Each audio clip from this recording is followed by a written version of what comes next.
എനിക്ക് ഫ്രണ്ടിൽ മറ്റേ മാങ്ങാത്തൊലി വ്യൂ വേണമെന്ന് പറഞ്ഞുകൊണ്ട് ഞാൻ ഇരിക്കൂല. എനിക്ക് പ്രൈസ് കുറച്ച് കിട്ടിക്കഴിഞ്ഞാൽ ഞാൻ എടുക്കും, അതാണ് നോക്കാറ്. ഇന്ന് ഞാൻ പറയാൻ പോകുന്നത് ദുബായ് റിയൽ എസ്റ്റേറ്റിന്റെ മറ്റൊരു മുഖമാണ്.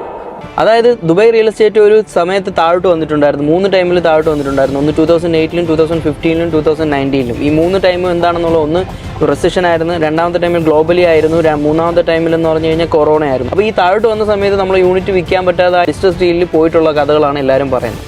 ഇനി ഞാൻ ഒരു കാര്യം പറഞ്ഞുതരാം. ഒരുപാട് വീഡിയോ കണ്ടിട്ട് ഇപ്പോൾ ഏതെങ്കിലും ഒരു പ്രോജക്റ്റ് കണ്ട ആ പ്രോജക്റ്റിലെ ഡയറക്റ്റ് ഡെവലപ്പർ എടുത്ത് നമ്മൾ പോയി ഒരു പ്രോപ്പർട്ടി എടുക്കുമ്പോഴത്തേക്ക് എന്താ പറ്റുന്നതെന്ന് പറഞ്ഞാൽ ഡെവലപ്പർ അത് ലെഫ്റ്റ് ഓവർ യൂണിറ്റ് ആയിരിക്കും നിങ്ങൾക്ക് തരുന്നത്. അത് നിങ്ങൾക്ക് അറിയാൻ പറ്റത്തില്ല. നിങ്ങളിപ്പോൾ ഇൻവെസ്റ്റ്മെൻറ്റ് ഷോർട്ട് ടൈം റെൻ്റൽ ചെയ്യാൻ പോകുന്ന ഇൻവെസ്റ്റ്മെൻ്റ് ഉള്ള ഒരു പ്രോപ്പർട്ടിയാണ് നിങ്ങൾ എടുക്കാൻ പോകുന്നതെന്നുണ്ടെങ്കിൽ ആ പ്രോപ്പർട്ടിൻ്റെ ഫ്രണ്ടിൽ നല്ല വ്യൂ ഉള്ള, അല്ലെങ്കിൽ അത് ഷോർട്ട് ടൈം റെൻ്റലിന് പോകില്ല. കാര്യം എന്താണെന്ന് പറഞ്ഞു കഴിഞ്ഞാൽ ഇവിടെ ടൂറിസ്റ്റുകൾ വരുന്നത് ലേഷർ ട്രിപ്പിനാണ് വരുന്നത്. അല്ലാതെ നിങ്ങൾ പ്രോപ്പർട്ടി എടുത്തിട്ട് അതിൻ്റെ ഫ്രണ്ടിൽ ഒരു ബ്ലോക്കേജ് വരുന്ന പ്രോപ്പർട്ടിയാണ് നിങ്ങൾ എടുക്കണമെങ്കിൽ അതിൽ കാര്യമില്ല. അതേസമയം ആ ഒരു പ്രോപ്പർട്ടി നിങ്ങൾ ബ്ലോക്കേജ് വരാൻ പോകുന്ന പ്രോപ്പർട്ടി പ്രൈസ് കുറച്ച് എൻഡ് യൂസർ ആൾക്കാർ എടുത്തു കഴിഞ്ഞാൽ പ്രശ്നമില്ല. എനിക്ക് താമസിക്കാൻ വേണ്ടിയിട്ടാണ്, എനിക്ക് ഫ്രണ്ടിൽ മറ്റേ മാങ്ങാത്തൊലി വ്യൂ വേണമെന്ന് പറഞ്ഞുകൊണ്ട് ഞാൻ ഇരിക്കൂല.